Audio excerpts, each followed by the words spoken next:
उसको इस तरह से फेमस किया गया था उस जगह को कि यहाँ पे सिर्फ अपराधी को ही जो आ जाएगा, इसके भीतर जो घुसेगा उसको सजा मिलेगी, ये सजा घर है, पनिशमेंट घर है। तो ये चला गया, तो समझा कि अच्छा ये तो इसको सजा देनी है, शायद राजा ने भेजा होगा या जिसने भी भेजा होगा, इसको सजा देनी है। तो बोला उससे, तो कहा कि नहीं आप एक काम कीजिए, मुझे 1 महीना समय दीजिए। बोला नहीं नहीं, तुमको 1 हफ्ता समय देता हूँ, 1 हफ्ता बाद तुमको सजा दूंगा मैं। कहा ठीक है। 1 हफ्ता रहा।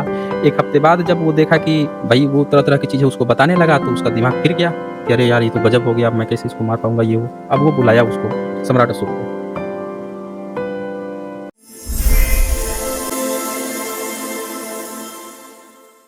ये रहा हमारा अशोकावदान। कौन लिखा है भाई साहब, देखें तो किसने लिखा है अशोकावदान? संस्कृत टेक्स्ट है, लीजिए भाई साहब, इन्होंने अशोकावदान को संस्कृत में भी लिख डाला। बड़े गजब, बड़े गजब लोग। पिछले 700-800 सालों में भारत में संस्कृत पढ़ने वाला एक बहुजन नहीं है, एक बौद्ध नहीं है, सब पाली पाकित पढ़ते हैं। चीन में गया तो चाइनीज में पढ़ते हैं, जापान गया तो जापानीज में पढ़ते हैं, थाईलैंड और अन्य अन्य देशों में गया तो सब अपने अपने देश में पढ़ते हैं, तिब्बत वाले तिब्बती में पढ़ते हैं, म्यांमार वाले अपनी भाषा में पढ़ते हैं, श्रीलंका वाले श्रीलंका अपनी भाषा में पढ़ते हैं। और ये महोदय लोग ने पिछले 700-800 साल में भारत में कोई बहुजन संस्कृत नहीं पढ़ाई, संस्कृत में किताब ले आए अशोकावदान। बड़े टैलेंटेड लोग हैं। मतलब अगर बहुजन का इतिहास बनाना हो तो सबसे पहले ब्राह्मण उसमें हाथ मारता है। ये 2 मोहतरमा ये तो कुछ नहीं है, तो प्यादे हैं। असल कहानी तो आपको यहाँ से पता चलेगी कि जो किताबें आपको परोस दी गई हैं, जैसे ललित विस्तर संस्कृत में आपको परोस दिया गया। अरे भाई ये बताएं, जब भारत में पिछले 700-800 साल में कोई नहीं था संस्कृत पढ़ने वाला, और जब बुद्ध को ये अवतार मानने वाले, बुद्ध की मूर्तियों के ये देवी देवता बनाने वाले, वे बुद्धिस्टों की किताब लाके आपको परोस दिए संस्कृत में। ये संस्कृत टेक्स्ट है अशोकावदान है। अच्छा, इसमें भी देख लीजिए, ASH नहीं लिखा हुआ है, एस के बाद H नहीं लिखा हुआ है, तालाब वैश्य नहीं लिखा हुआ है। तो यहाँ से भी आप देख सकते हैं कि भाई साहब जब यहाँ पे अशोक जो है SH नहीं है, तब भी ये हिंदी में ASH लिखवाते हैं। जो किताब ये संस्कृत में लिख के दिखा रहे हैं इंग्लिश में, देखिए इंग्लिश में लिखा है तो AS लिखा हुआ है, अभी ये हिंदी में लिखवाएंगे ना तो SH वाला तालाब वैश्य वाला लिखवा देंगे, अशोक लिखवा देंगे। बताइए, ये इतने बड़े धूर्त खिलाड़ी हैं। इनको बहुजनों के नाम बिगाड़ने में मजा आता है। ये आपकी हमारी जो जातियां हैं, ये जो गाली देते हैं जातियों को, जिस जाति सूचक जो गालियां देते हैं, क्यों देते हैं? इनको ना किसी चीज का ना, बहुजन का किसी भी चीज को बिगाड़ने में बड़ा मजा आता है। एक्चुअल नाम से लेंगे ही नहीं। तो यहाँ पे आप देख सकते हैं। अच्छा, ये क्या कह रहे हैं कि Sanskrit text compared with Chinese version, यानी कि जो चाइना में पहुंची थी अशोकावदाना, उससे वो किया गया है, उससे कंपेयर्ड भी किया गया है। बड़ी अच्छी बात है। अच्छा जी, आइए देखें अब। Edited, annotated and partially translated by Sujit Kumar Mukhopadhyay. लो भाई साहब, ये भी जो है मुखोपाध्याय हैं। बड़ी अच्छी बात है, मुखोपाध्याय हैं, ये भी एडिट किए हैं। कोई बात नहीं, आइए हम एक मुखोपाध्याय का ही पढ़ लेते हैं, इन्होंने क्या लिखा है। क्या ये जो मोहतरमा बता रही थी वो बात लिखे भी हैं या नहीं लिखे हैं, या ये कहानी सुना रही थी। तो आ गया जी ये Ashoka the emperor before his conversion. कहाँ गए भैया? हाँ, ये आ गया। ये बता रही थी ना कहानी। अब पढ़ते हैं इसमें क्या लिखा है भाई। ये लिखते हैं, Ashoka the son of Bindusara had just come to the throne of Pataliputra. The young king should become notorious for his cruelty. लो भाई साहब, ये कहानी पूरा आ गया जो बता रही थी कि बड़ा क्रूएल था। ये लिखता है, वन डे ही beheaded his 500 मिनिस्टर, 500 अपने मंत्रियों को मार दिया था। लो भाई साहब, on the another occasion he burnt alive his 500 queens. बताइए, एक दूसरे पे अपने 500 जो क्वींस थी उनको जला दिया। अरे बाप रे, बड़ा अच्छा कहानी इन्होंने बुना है। और सुनिए, with his own hand whereupon his friends the minister Radha Gupta said, sir it does not look well for an emperor to kill the culprits himself. मतलब उसका जो मंत्री है राधा गुप्त, वो कह रहा है राजा से, अशोक से कह रहा है कि अरे राजा साहब, आप खुद क्यों कल्प्रिट्स जो हैं, मतलब कि जो अपराधी हैं, उनको आप खुद ही सजा क्यों दे रहे हैं? आपको शोभा नहीं देता है कि एक राजा जो है, मान लेते हैं कि अपराधी हैं सब, आप खुद से मत दीजिए, हम लोग किस दिन काम आएंगे हैं? हम सेवकों को भी मौका दीजिए ना, ये कब दीजिए? तब अशोक कहता है कि अच्छा ऐसी बात है, तो एक काम करो, खोजो किसी को, किसी जल्लाद को खोजो जो सजा दे। अब अपराधियों को तो सजा देना ही पड़ेगा, तो हम ही दे देते थे, अब खोज लो किसी को।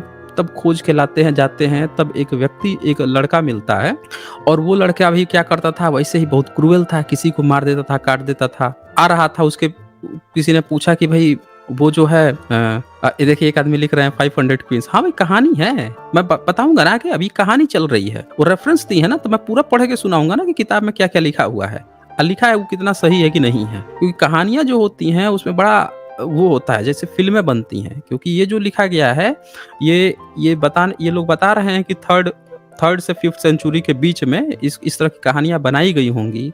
अब चूंकि इसको संस्कृत में इन्होंने फिर लिखा है, तो समझ जाइए कितना घाल-मेल किए होंगे। लेकिन जो मेन फिलॉसफी रहा होगा उसमें इन्होंने सम्राट अशोक को ऐसा दिखाने की कोशिश। देखें एक चीज याद रखें, जो दुनिया का सबसे बड़ा एम्पायर खड़ा करेगा उसको लोग क्रूएल भी कहेंगे, क्योंकि जिन जिन एम्पायर्स को वो अपने में मिलाएगा तो वहां के लोग प्रतिरोध भी करेंगे, और प्रतिरोध करेंगे तो कुछ न कुछ हिंसाएं भी होंगी। आज पाकिस्तान से बांग्लादेश अलग हुआ तो वहां के लोग मरे थे कि नहीं मरे थे, तो वो दोनों देश एक दूसरे को किस नजरिए से देखेंगे। अच्छा, भारत से पाकिस्तान अलग हुआ तब भी आप देखें कितने लोग मारे गए थे। तो उसी तरह से जब कोई डिवीजन होता है तब भी लोगों की हत्या होती है, और जब एकीकरण होता है तो भी विरोध लोग करते हैं, और तब भी वो विलेन माने जाते हैं। तो सम्राट अशोक चूंकि उनका एम्पायर सबसे बड़ा था, तो बहुत सारे लोग जो हैं उनसे नाराज भी रहते थे। वो उनका ये मानना था कि हाँ इन्होंने सारे चीज को एक साथ मिला लिया, ये कर लिया वो कर लिया, तो कुछ लोग नाराज होंगे ऑफ कोर्स। सम्राट अशोक ने इस चीज को लिखा भी है कि इतने लोग मारे गए थे, और इसी कारण से उन्होंने फिर अगला स्टेप लिया था कि बुद्ध मार्ग को हमें शांति से फैलाना है और बिना लड़ना नहीं है। और ब्राह्मण ने दो तरह से इनको निगेटिव दिखाया, ध्यान दीजिएगा इस चीज को समझने की जरूरत है। इतिहासकार जो हैं ये किस तरह से धूर्तता करते हैं बहुजन महानायकों के साथ, इस चीज को अच्छे से समझिएगा। पहले वो कहेगा कि सम्राट अशोक जो है वो तलवार रख दिए, तलवार ही नहीं उठाए तो भारत गुलाम हो गया। धूर्तता देखिए ब्राह्मण की, चित भी मेरी पट भी मेरी, और सिक्का जो है वो ब्रह्मा जी का, समझ रहे हैं, ब्रह्मा जी के मुंह से पैदा हुए ना वो। तो अब ये क्या कहेंगे कि सम्राट अशोक ने तलवार रख दी, उनको तलवार नहीं रखना चाहिए था, तलवार रख दी इसलिए देश गुलाम हो गया, सब लोग गुलाम हो गए। बुद्ध ने तलवार रखवा दिया, बुद्ध ने शांति का वो दे दिया, इसीलिए देश गुलाम हो गया। और दूसरी तरफ क्या ये प्रचार फैलाएंगे, जब लोग उनको ये दिखाएंगे कि नहीं सम्राट अशोक तो अपने इंस्क्रिप्शन में वो खुलवा रहे हैं, धर्मशालाएं खुलवा रहे हैं, राहगीरों के लिए पानी पीने की हर जगह प्याऊ वो लगवा रहे हैं, जानवरों की चिकित्सा की बात कर रहे हैं। वो बोल रहे हैं कि चाहे मैं अपने वाइफ्स के साथ, पत्नियों के साथ सो ही क्यों नहीं रहूं, तब भी आप मुझे अपनी शिकायत दर्ज करा सकते हैं, तब भी आपका रिकॉर्ड होगा, उसी समय होगा। 24/7 आवर मैं आप लोगों के लिए, मतलब 24/7 तो उस समय नहीं होता था, मतलब जो भी समय ड्यूरेशन था, पहर था, उसमें आपके लिए अवेलेबल हूँ, ये सारी बातें लिखवा रहे हैं। तो जब आप उनकी अच्छी बातों को बताने लगेंगे तब वो दूसरा गेम खेलता है, वो ये दिखाएगा कि नहीं वो बड़ा क्रूएल था, सम्राट अशोक बड़ा क्रूएल था, इन लोगों को मारा, उन लोगों को मारा। देखिए संस्कृत टेक्स्ट में ये बात लिखी है, ध्यान दीजिएगा दोस्तों, ये कहाँ बात आ रही है, संस्कृत टेक्स्ट में, पाली टेक्स्ट नहीं है ये। और सुनिए, तो वो दोनों तरह से गेम खेलता है। जब शांति की बात करेंगे तो क्रूएल दिखाएगा, और जब वो आप ये दिखाएंगे कि भाई तुम्हारे महाभारत वालों से तो अच्छा ही था, कम से कम अपने भाइयों से तो नहीं लड़ रहा था, तब ये एक नई कहानी बना के ले आएंगे कि नहीं उसने अपने 99 भाइयों की हत्या करवा दी थी। इसकी भी फैक्ट चेकिंग यहीं पे दिखाऊंगा, मैं सारी चीजों का भी दिखाऊंगा, देखते जाइए एक करके। पहले ये कहानी बता दूं कि जहां से रेफरेंस दे रही थी उसका एक्चुअल कहानी क्या था।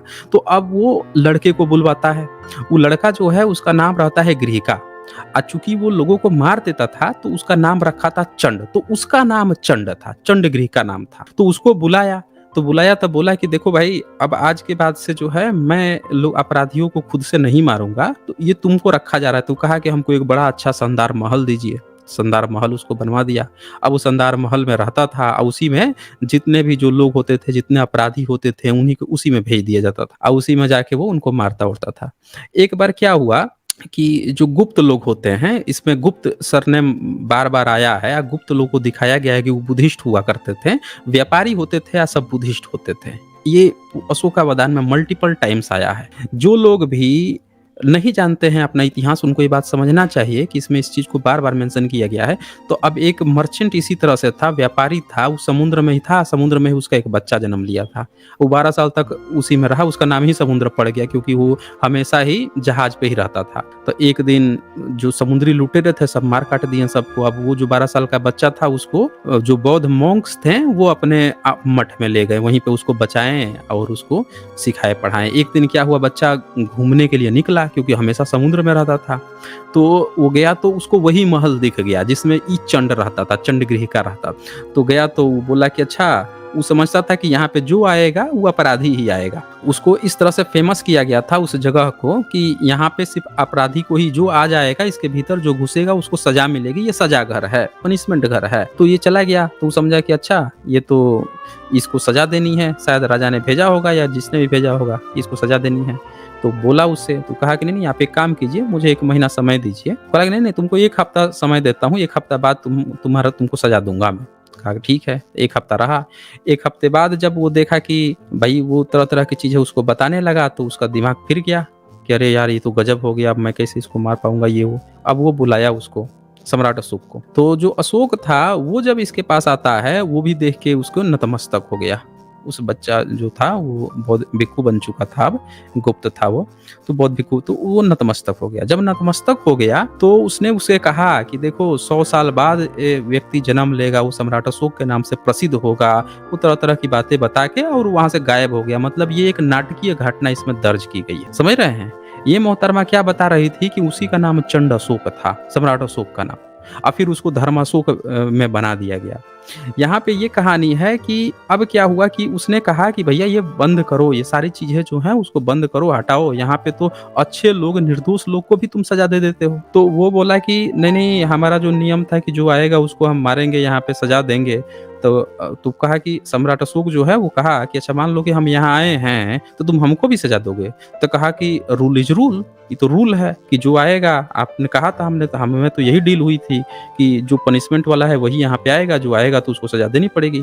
तो कहा अच्छा तो ये बताओ कि तुम्हारे और मेरे, हम 2 लोग हैं यहाँ पे, हम दोनों में से पहले यहाँ पे कौन था? तो कह रहा है कि मैं। तो कह रहा है कि इसका मतलब कि पहले तुमको सजा मिलेगी। वहीं पे उसका गर्दन टंगवा दिया। तो इस तरह से ये कहानी दिखाई गई है।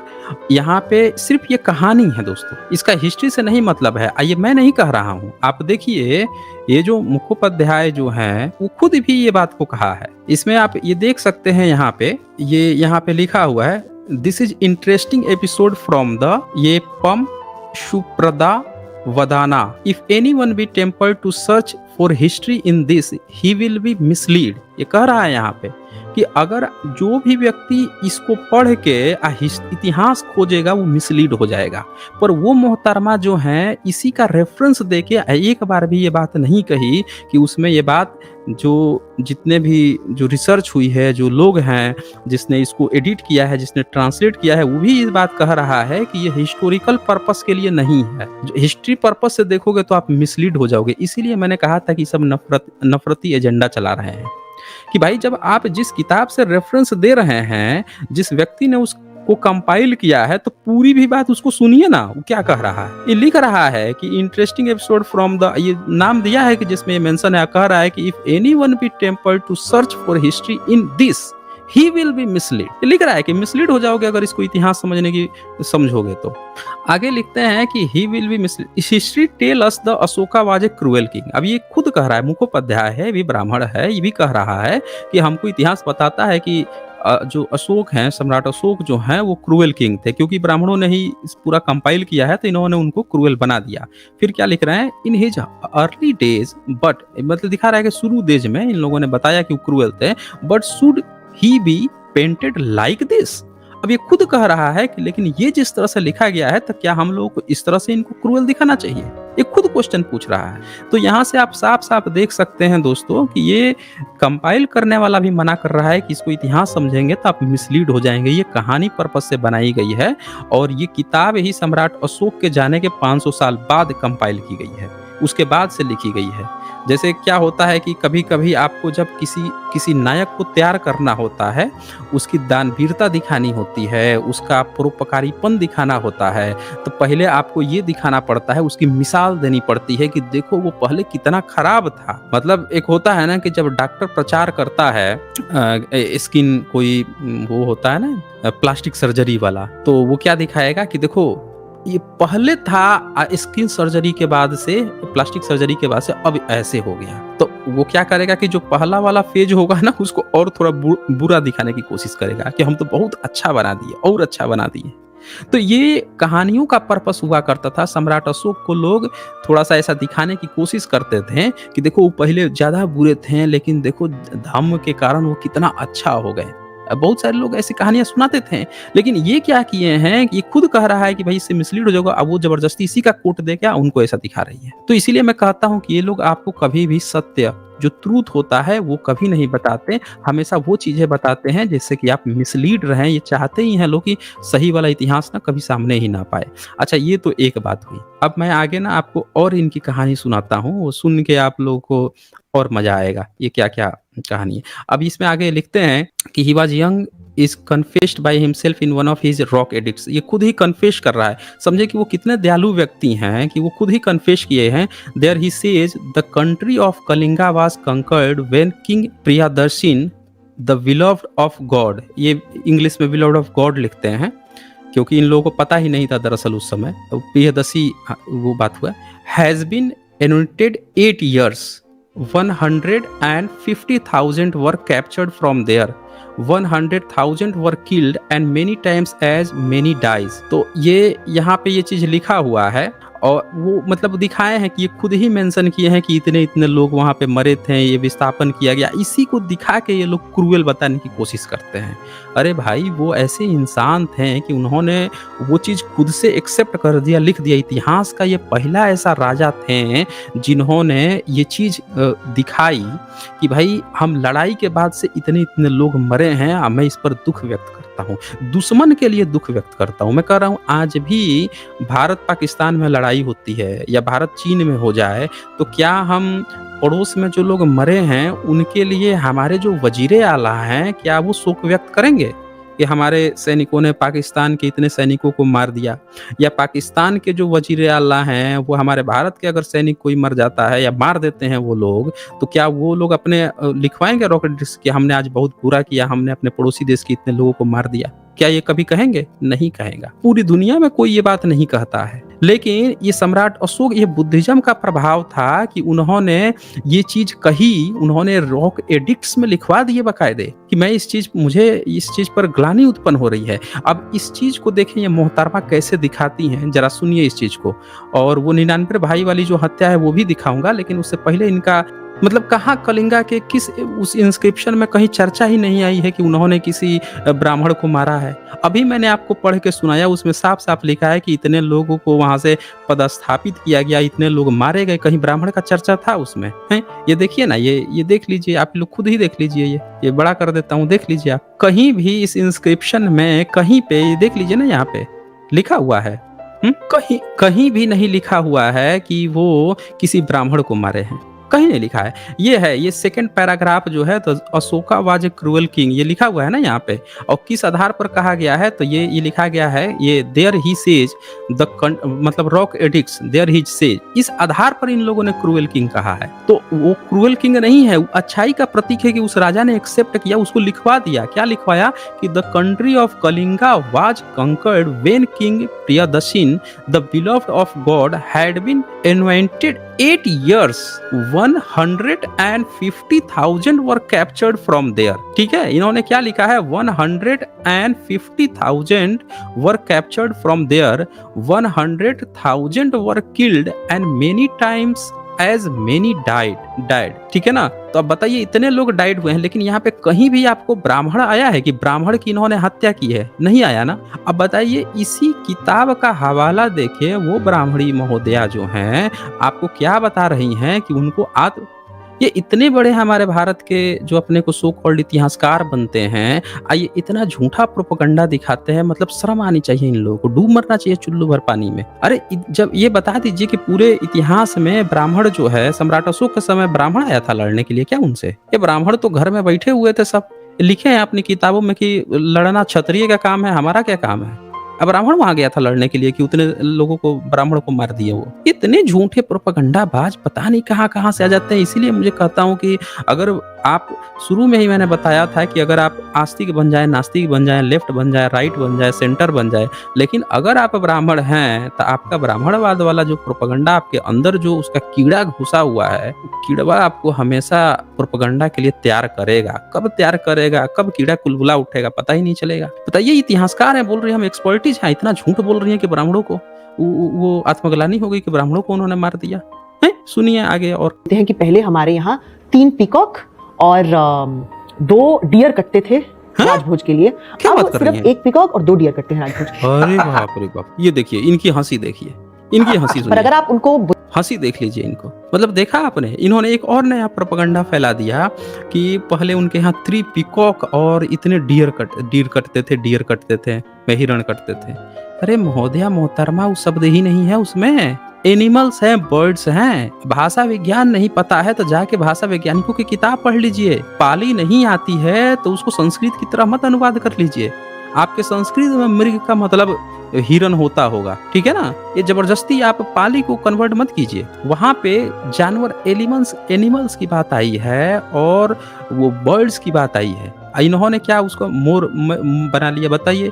जो व्यक्ति खुद जिनको मौर्य कहा जा रहा है, जिनका टोटेम ही मोर है, अब वो व्यक्ति मोर को ही काट के खाएगा। ये हमारे इतिहासकार मोहतरमा ज्ञान दे रही हैं, बताइए।